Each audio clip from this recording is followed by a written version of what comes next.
इस science fiction कहानी की शुरुआत होती है उस समय को दिखाते हुए जब इंसानों को भेजा जा रहा था मंगल ग्रह पर रिसर्च के लिए। इंसान अपनी पूरी कोशिश कर रहे थे कि मंगल ग्रह के एनवायरनमेंट को चेंज करके पृथ्वी जैसा बना दिया जाए। उन सभी का कॉन्सेप्ट ये था कि मंगल ग्रह पर अलगाए और पेड़ पौधे भेजने से वहाँ की ऑक्सीजन बढ़ती चली जाएगी। और इन्हीं चीजों पर एक्सपेरिमेंट करने के लिए इस समय 3 वैज्ञानिकों को मंगल ग्रह पर ट्रांसफर किया जा रहा होता है। उन एस्ट्रोनॉट्स की टीम में तो मरीना नाम की कमांडर मौजूद थी, डेविड नाम का बायोलॉजिस्ट और जोई नाम की रिसर्च हेड भी मौजूद होती है। ये तीनों सारे प्रोटोकॉल्स फॉलो करते हुए अब मंगल ग्रह की तरफ बढ़ने लगते हैं। सबसे पहले वो तीनों अपने स्पेसक्राफ्ट में बैठकर अर्थ की ग्रेविटेशनल फोर्स ऑफ इन्फ्लुएंस से दूर जाते हैं। मरीना पहले भी बहुत सारे मिशन कर चुकी है, लेकिन डेविड और जोई का ये पहला मार्स मिशन था। डेविड को तो लॉन्चिंग में चक्कर भी आ रहे होते हैं, लेकिन किसी भी तरीके से डेविड अपने आप को कंट्रोल करता है और अब वो पहुंच गए थे अंतरिक्ष के अंदर। उनके स्पेसक्राफ्ट को सामने मौजूद स्पेस स्टेशन से हैच करना होगा और वहां से सारे रिसोर्स लेने के बाद मंगल ग्रह की तरफ उन्हें भेज दिया जाएगा।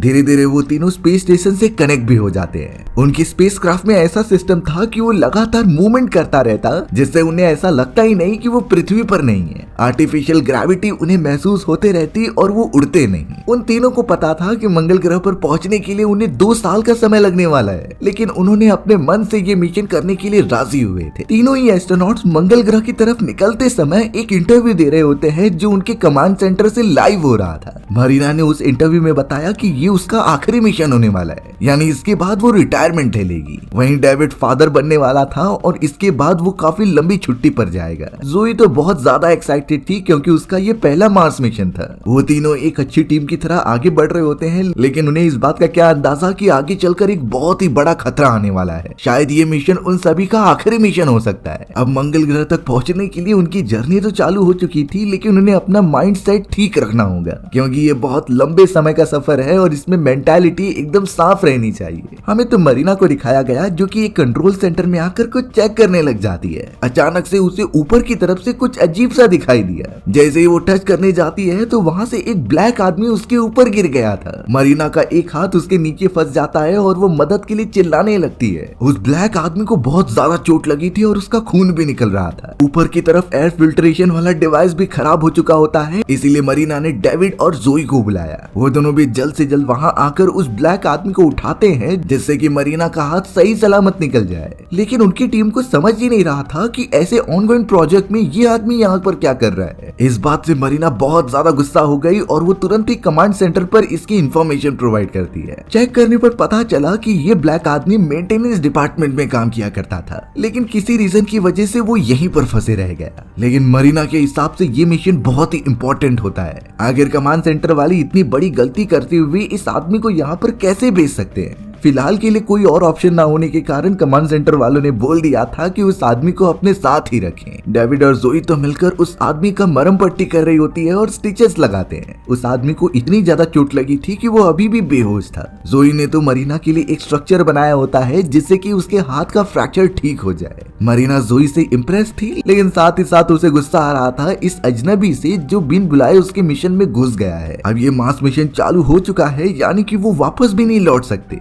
अब यही टेंशन मरीना को सताया जा रहा था क्योंकि स्पेसशिप के अंदर 3 लोगों के हिसाब से रिसोर्सेस होते हैं। इस नए आदमी के आने पर वो रिसोर्सेस कम होते जाएंगे, यानी कि उन्हें जल्द से जल्द इस आदमी का कुछ तो करना होगा। अब सिस्टम में फॉल्ट हो जाने के कारण स्पेसशिप के अंदर CO2 की मात्रा बढ़ने लगी थी। मरीना और बाकी क्रूमेट ने तो टेम्परेरी सोल्यूशन निकाल लिया था जिससे थोड़े समय तक वो सुरक्षित रहे। वहीं हमें वो ब्लैक आदमी दिखाया जाता है जिसका नाम माइकल था और वो थोड़ी देर में होश में आ रहा होता है। माइकल जब अपने आप को स्पेसशिप के अंदर पा रहा था तो वो थोड़ा सा शॉक हो गया और सबसे बड़ा झटका माइकल को तब लगता है जब वो पृथ्वी को दूसरी तरफ देख रहा था, यानी वो अंतरिक्ष में मौजूद है और अब लगातार मंगल ग्रह की मिशन की तरफ बढ़ रहा है। ये चीजें पता चलने के बाद माइकल एकदम से डिस्टर्ब हो जाता है और वो सिर्फ यही कह रहा था कि मुझे वापस भेज दो, मैं अपनी फैमिली के पास वापस जाना चाहता हूँ। लेकिन मरीना, डेविड और जोई तीनों को पता था कि ऐसा नहीं हो सकता। ये मिशन एक बार स्टार्ट हो गया है तो ये मंगल ग्रह पर ही जाकर रुकेगा। माइकल को बहुत सारी चीजें समझाई जा रही थी, लेकिन वो इतना पैनिक हो गया कि किसी की बात ही नहीं सुनता।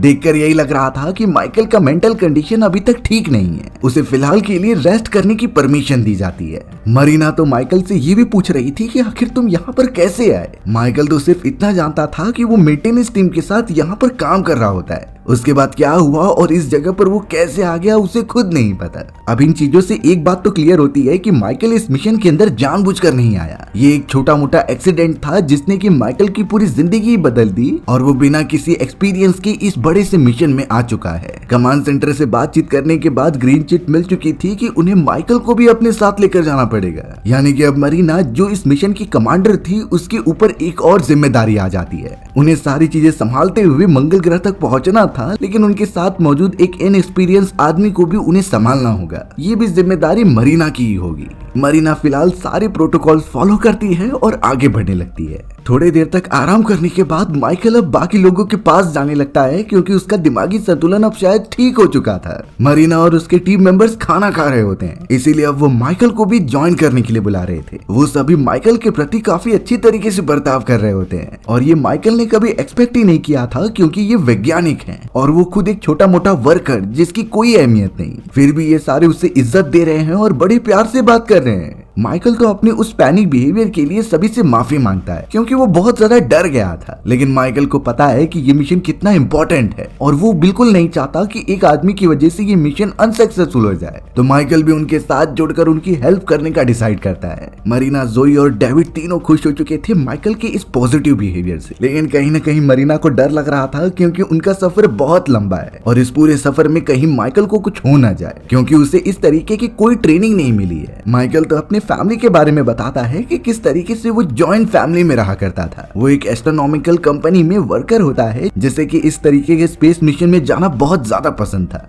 वो उसके लिए स्टडी भी कर रहा होता है। बट अब बात ये होती है कि माइकल तो एक रियल वाले मिशन में आ चुका है, उसे अब किसी भी टाइप की डिग्री की जरूरत नहीं। जोई तो माइकल से बहुत अच्छी तरीके से बात करती है और उसे अगले दिन से ही काम समझाने लगती है। शुरुआत में माइकल को चोट लगी थी इसीलिए वो कमजोर था और धीरे धीरे काम करता, लेकिन वो काम जल्दी जल्दी सीखता चला गया और उनसे अच्छा परफॉर्म करने लगा। इस तरीके से साथ में रहने पर शायद माइकल को तो अब अच्छा लगने लगा था। वो उनसे हमेशा ही कनेक्टेड फील कर रहा था। डेविड भी अब माइकल के इस इंटेलिजेंस को देखकर उसे अपने साथ काम करने पर रख देता है जो कि डेटा एनालिसिस करेंगे। माइकल को जो काम दिया जा रहा था वो बड़ी आसानी से कर देता। डेविड भी माइकल को काफी अच्छा रिस्पांस दे रहा था। दोनों के बीच में काफी बेटर कनेक्शन हो जाते हैं। लेकिन यहाँ पर मरीना जोई के साथ डिस्कस कर रही थी कि जिस कंपार्टमेंट में से माइकल निकला था वहाँ का एक डिवाइस खराब हो चुका है। ये वही डिवाइस था जो कि एयर कंट्रोल करता था और एयर फिल्टर का काम करता था। अगर उस डिवाइस को ठीक नहीं किया गया तो वो सभी प्रॉपर ऑक्सीजन नहीं ले पाएंगे। उस डिवाइस के चेकअप के लिए जोई सूट पहन लेती है और बाहर की तरफ जाकर उस पूरे डिवाइस को ओपन करके चेक करती है। उसने हर एक चीजों की फोटो क्लिक करके कमांडर के पास भेज दिए। साफ साफ देखा जा रहा था कि डिवाइस के अंदर शॉर्ट सर्किट होने की वजह से वो करप्ट हो चुका है, यानी उसे चेंज करना ही होगा। इन्फॉर्मेशन कमांड सेंटर पर भेजने के बाद उन्होंने भी यही डिसीजन दिया कि तुम सभी डिवाइस को पूरी तरीके से निकाल दो।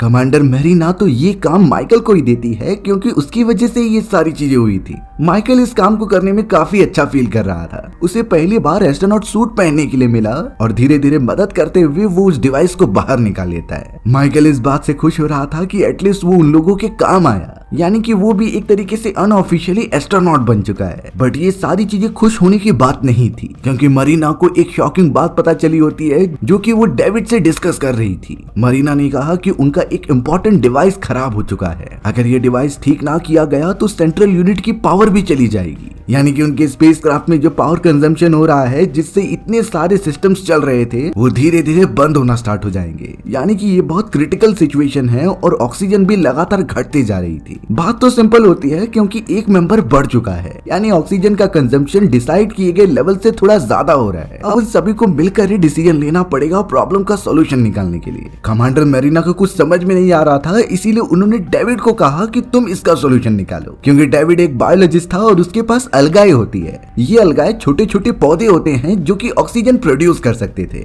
यानी कि कमांडर मरीना ये चाहती थी कि डेविड अपनी अलगाई की मदद से यहाँ पर कम हो रही ऑक्सीजन को पूरा करे, जिससे कि वो सभी एस्ट्रोनॉट अच्छी तरीके से सांस ले पाए और इस मिशन में जिंदा रहें। पर डेविड की ये प्रॉब्लम होती है क्योंकि उसने ये सारे अलगाए मंगल ग्रह पर एक्सपेरिमेंट करने के लिए बनाए थे। अगर ये सब अभी खत्म हो जाएंगे तो मंगल ग्रह पर एक्सपेरिमेंट करने के लिए कुछ नहीं बचेगा। और तो और अलगाई की पूरी एबिलिटी का यूज करने के लिए जो मशीनें चाहिए थी वो पहले ही मंगल ग्रह पर ट्रांसफर कर दी गई हैं। यानी अगर डेविड चाहता भी है तो वो एल्गाई की उतनी पावर यूज नहीं कर पाएगा। लेकिन कमांडर मरीना डेविड को इस क्रिटिकल सिचुएशन के बारे में बताती है कि किस तरीके से ऑक्सीजन वाला फिल्टरेशन खराब हो चुका है, और तो और माइकल के आने पर ऑक्सीजन का कंजम्पशन पहले से ज्यादा हो रहा था। अब इतना ज्यादा फोर्स करने के कारण डेविड मान जाता है और उसने कहा कि वो आधे एल्गाई का यूज करेगा।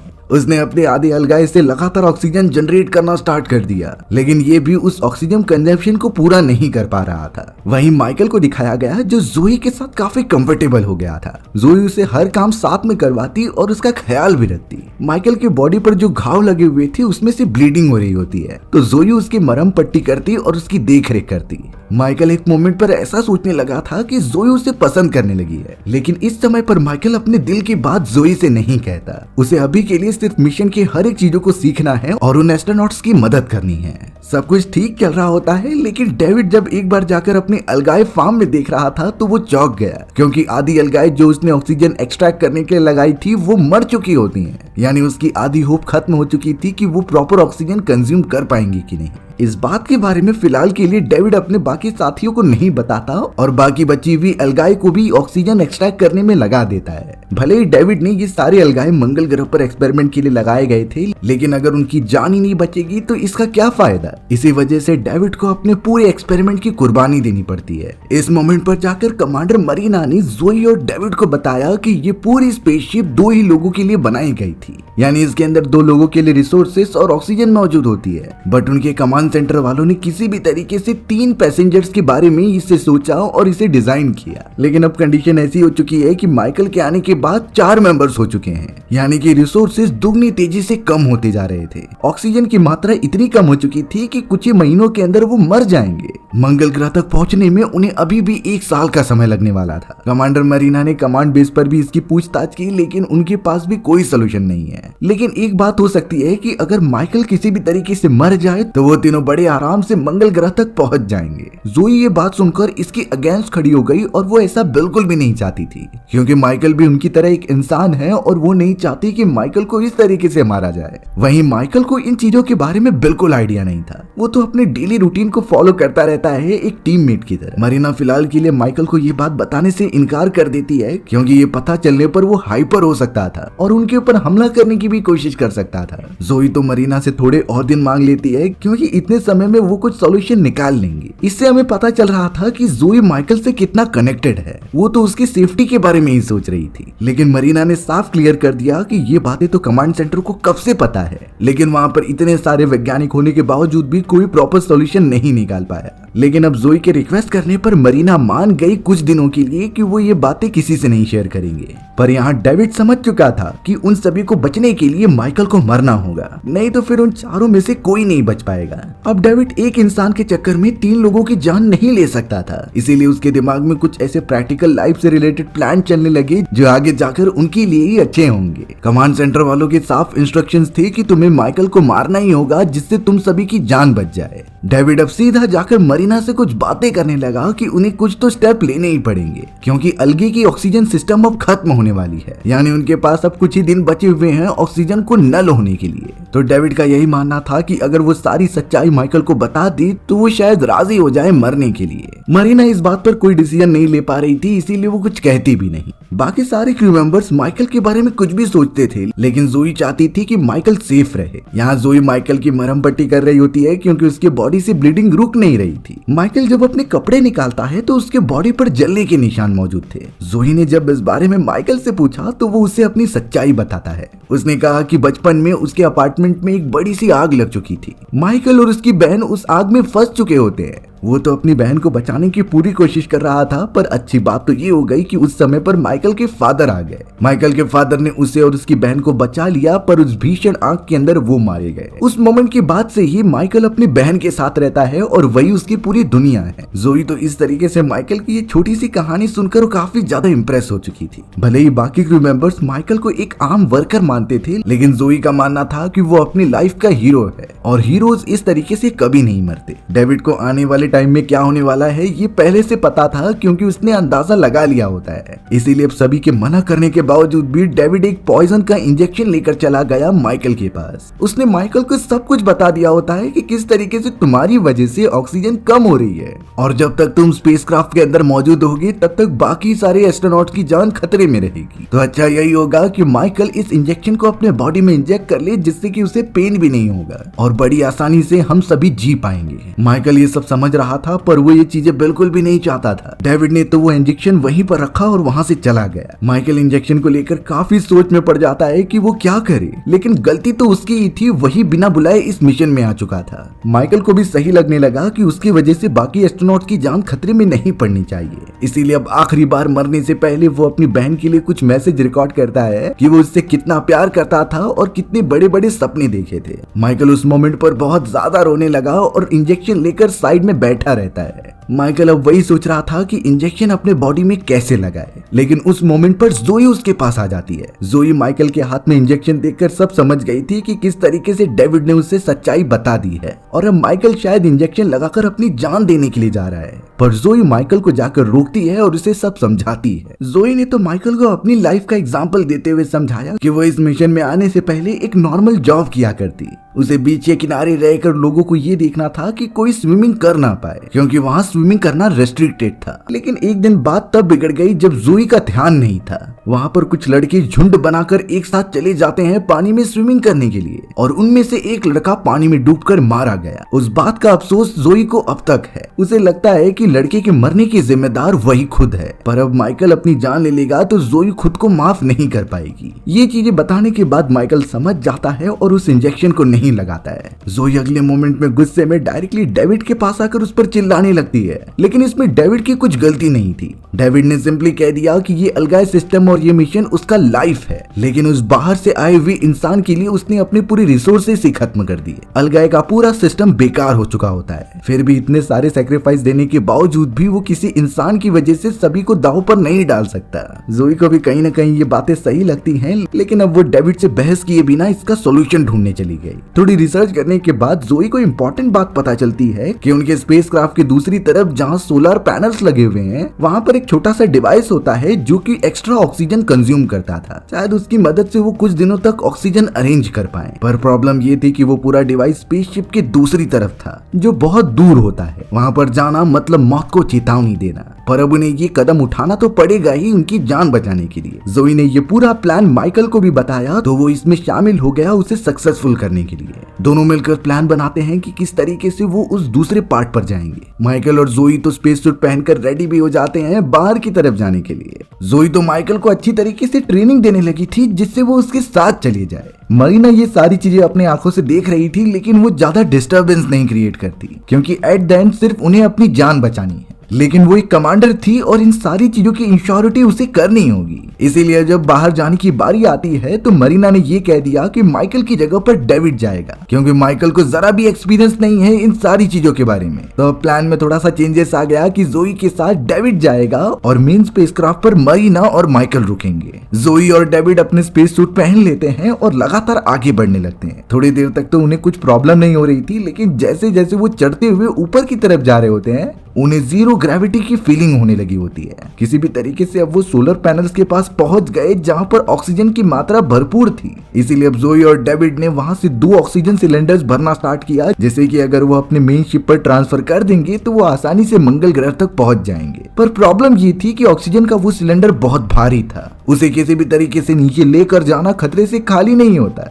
इसीलिए अब फिगर आउट करने के बाद जोई डिसाइड करती है कि वो एक एक करके वो सिलेंडर लेकर जाएगी। जोई ने डेविड को वहीं पर रहने के लिए कह दिया और अब वो सिलेंडर लेकर नीचे आने लगी। आधी दूरी तक पहुंचने के बाद पता चला कि उसका बैलेंस बिगड़ चुका है और वो ऑक्सीजन सिलेंडर उसकी बॉडी से डिटैच होकर कहीं दूर चला गया। इस बात से जोई और डेविड दोनों ही काफी नाराज हो जाते हैं, क्योंकि ये उनकी आखिरी उम्मीद हो सकती है। डेविड और जोई बहुत थक चुके थे, इसीलिए फिलहाल वो नीचे उतरकर वापस बाकियों के पास आ जाते हैं। सभी के चेहरे पर निराशा थी, क्योंकि ये ऑक्सीजन सिलेंडर उनकी जान बचा सकता था, लेकिन अभी भी एक सिलेंडर बाकी है जिससे कि वो बाकी लोगों के लिए लेकर आ सकते हैं। प्रॉब्लम ये थी कि अब वहां पर जाएगा कौन। अब थोड़ी देर के अंदर कमांड सेंटर से उन्हें एक इन्फॉर्मेशन मिलती है कि बहुत ही भारी मात्रा में सोलर फ्लेयर्स उनकी तरफ बढ़ रहे हैं। इसीलिए इन सोलर फ्लेयर्स के खत्म होने से पहले कोई भी बाहर नहीं निकलेगा। पर अगर वो तब तक वेट करेंगे तो सभी की ऑक्सीजन कम होने के कारण जान ही चली जाएगी। इसीलिए अब बिना किसी को बताए जोई निकल पड़ती है उस आखिरी ऑक्सीजन सिलेंडर को लाने के लिए। कमांडर को ये बात पता थी, लेकिन वो जोई को रोकती नहीं,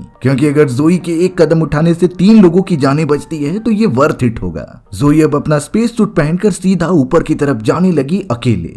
धीरे धीरे अब सोलर फ्लेयर्स आना चालू हो चुके थे और ये इंसानी बॉडी के लिए बहुत ही घातक होते हैं। सोलर फ्लेयर्स के लगते ही इंसानी बॉडी एकदम से जलने लग जाती और उनमें बीमारी फैलने लगती। पर इन सारी चीजों की परवाह किए बिना जोई उस सिलेंडर को नीचे लेकर आने लगती है। बहुत ज्यादा मेहनत और जान खतरे में डालने के बाद वो आखिरकार सिलेंडर लेकर आई गई और उन्हें अपने टीम मेंबर्स के पास भेज दिया। लेकिन जोई अंदर नहीं आ सकती थी, क्योंकि उसके बॉडी में वो रेडिएशन जा चुकी होती है। अगर वो बाकी लोगों के पास वापस जाएगी तो ये रेडिएशन उनमें भी चला जाएगा। इसीलिए सिलेंडर ट्रांसफर करने के बाद जोई ने वो हैच बंद कर दिया था। वो उसी जगह पर बैठ गई और अपने मरने का इंतजार करने लगी। मरीना, माइकल और डेविड अंदर रहकर जोई को देख रहे होते हैं कि कैसे उसने अपनी जान कुर्बान करके उनकी जान बचाई। जोई के ऊपर कई रेडिएशन ने इफेक्ट किया और वो वहीं रहकर अपना दम तोड़ देती है। हमारी भी ये साइंस फिक्शन कहानी यहीं खत्म हो गई। ये वैसे आपको ये स्टोरी कैसे लगी कमेंट सेक्शन में बताना भूलना मत। और अगर आपको मेरा एक्सप्लेनेशन 1% भी अच्छा लगा होगा ना तो वीडियो को लाइक एंड चैनल को सब्सक्राइब जरूर कर देना। मिलते हैं इसी तरीके की मजेदार वीडियोस में, तब तक के लिए बाय बाय।